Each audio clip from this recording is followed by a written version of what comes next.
This is my family, and they'll be my audience for my video.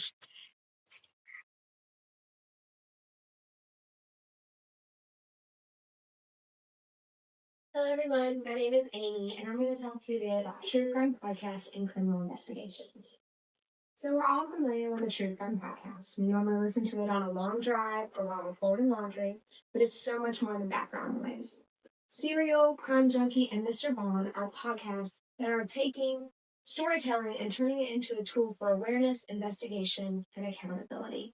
According to Pew Research, over 40% of U.S. adults now listen to true crime podcasts. But where did it start?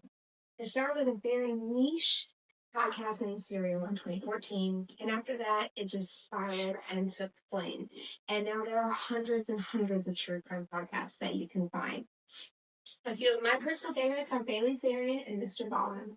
And what they're doing is they're taking regular reporting and blending it with a narrative to engage their audiences. They're also hosting the victims' families and criminal investigators themselves to keep the audience engaged and to make them feel like they're a part of it. And lastly, the online communities are amplifying awareness and reforming the discussions around these cold cases to keep them relevant.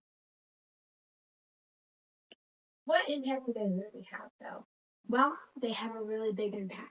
They've not only helped reopen cases, but they have helped solve some cases. A great example of this is the Tara Grinstead case. In 2005, Tara Grinstead was found strangled in her home.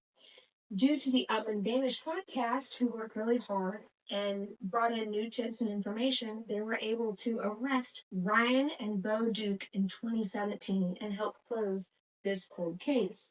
What does that mean?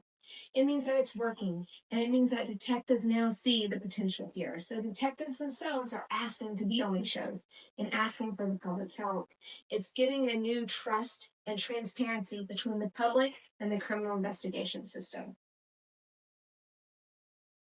But with all the good, there is some bad. So the ethical and legal challenges. First, sometimes podcasters can get information a little too early and it's very sensitive to a case, and then they release it too early. And it can have a harmful impact on an ongoing case. It can also be traumatizing to the family. Some families are healed and don't want to be bothered, but this puts them back in the public eye and gives them the type of celebrity that they no longer want.